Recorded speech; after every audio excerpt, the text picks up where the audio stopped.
आज हम पढ़ेंगे बायोट-सैवर्ट्स लॉ।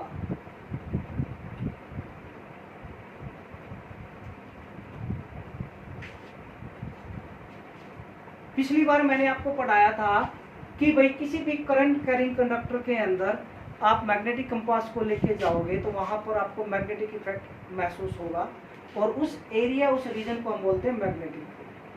फिर मैंने आपको लोरेंस फोर्स पढ़ाई थी। लोरेंस फोर्स को मैंने आपको बताया था F equal to Q V B sine theta.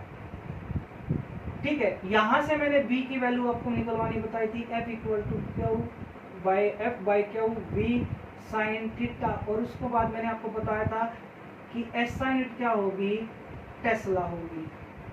और सीजीएस यूनिट मैंने आपको नहीं बताई थी, सीजीएस यूनिट क्या होगी, गोस। और एक टेस्ला 10⁴ गोस के इक्वल होता है। ठीक है, 1 टेस्ला इक्वल टू 10⁴ गोस। ठीक है बेटा, या इसको हम किस में मापते हैं भाई, weber per metre square, SI, other SI unit of magnetic.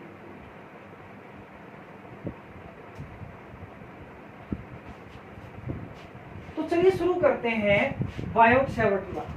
भाई बायोट-सैवर्ट लॉ क्या है? It is an experimental law which is used to determine the value of magnetic field in a straight current carrying conductor और circular current carrying conductor. ठीक है, या तो current carrying conductor straight होगा या circular होगा, उसके अंदर करंट बहना चाहिए, लेकिन करंट क्या होगा, फ्लो होना चाहिए, तभी हम मैग्नेटिक फील्ड की वैल्यू निकाल सकते हैं। तो ये एक्सपेरिमेंटल लॉ है जो जिसने दिया था, बायोट-सैवर्ट्स ने दिया था। ठीक है, किसी भी करंट कैरिंग कंडक्टर के अंदर मैग्नेटिक फील्ड की वैल्यू कितनी होगी, चाहे वो करंट कैरिंग कंडक्टर स्ट्रेट है, चाहे वो करंट कैरिंग कंडक्टर सर्कुलर है, लेकिन कंडीशन एक है कि उसकी लेंथ स्मॉल होनी चाहिए। वेरी स्मॉल लेंथ के लिए हम निकाल सकते हैं, this law is applicable for only for very small length elements. चलिए, क्या बोला था बायोट-सैवर्ट्स लॉ ने कि भाई मेरे पास एक कंडक्टर है I, X और Y, X, मुझे इस पॉइंट P पर मैग्नेटिक फील्ड निकालना है ड्यू टू दिस कंडक्टर। तो वो किसके बराबर होगा, और यहां से मैंने एक स्मॉल एलिमेंट काट लिया इस पे DL, और जो इसके साथ एंगल बना रहा है R, और जो इस पॉइंट से R दूरी पर है थीटा एंगल बना रहा है। दोनों के बीच जो डिस्टेंस है तो वो R है, और वो जो डिस्टेंस वेक्टर है, वो जो एंगल है दोनों के बीच में, इस स्मॉल एलिमेंट और जो ये डिस्प्लेसमेंट वेक्टर है, इसके बीच में जो एंगल है वो है कितना है, थीटा है। चलिए, तो क्या बोलता है कि भाई मान लिया मेरे पास एक करंट कैरिंग कंडक्टर है, स्ट्रेट करंट कैरिंग कंडक्टर जिसकी लेंथ XY है। इस पे मुझे बायोट-सैवर्ट्स लॉ के अनुसार क्या निकालना है, करंट निकालना है। इस पे मैंने एक स्मॉल एलिमेंट मान लिया, लेंथ करंट एलिमेंट, क्योंकि मैंने आपको बताया था कि बायोट-सैवर्ट्स लॉ सिर्फ स्मॉल करंट एलिमेंट पे ही, जिसकी लेंथ छोटी होती है उसी पे एप्लीकेबल। तो मैंने इसके स्मॉल करंट एलिमेंट मान लिया जिसकी लेंथ है DL। अब DB क्या है, magnetic field at point P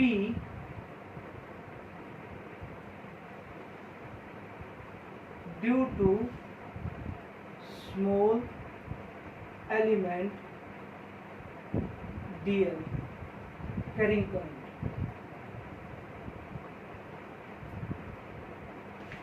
इस पॉइंट पर, इस due to this small element, magnetic field value कितनी मान ली, DB मान ली। अब बायोट-सैवर्ट्स लॉ क्या बोलता है, according to Biot-Savart's law and the value of DB depends upon, DB is directly proportional to the current flowing through the small element.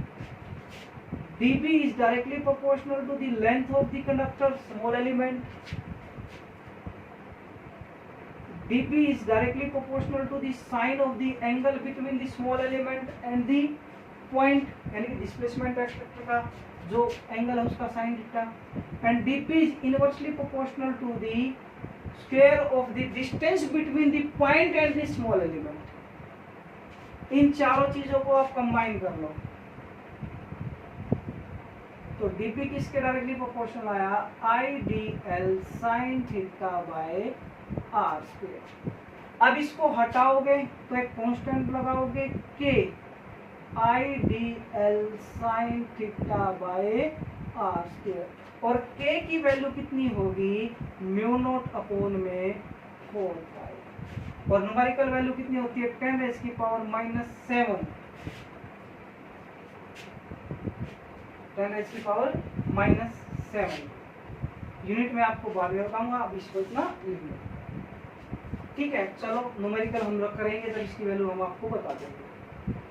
तो यहाँ पर अगर ये वैल्यू रखता हूँ मैं तो बायोट-सैवर्ट क्या बन गया मेरा, dB equal to mu not upon में 4 pi I D L sine theta by are.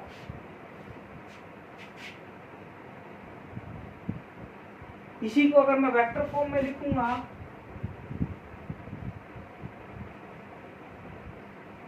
Unit vector से मल्टीप्लाई करूंगा तो ये क्या आएगा, I D L sine theta by R square into में यूनिट वेक्टर।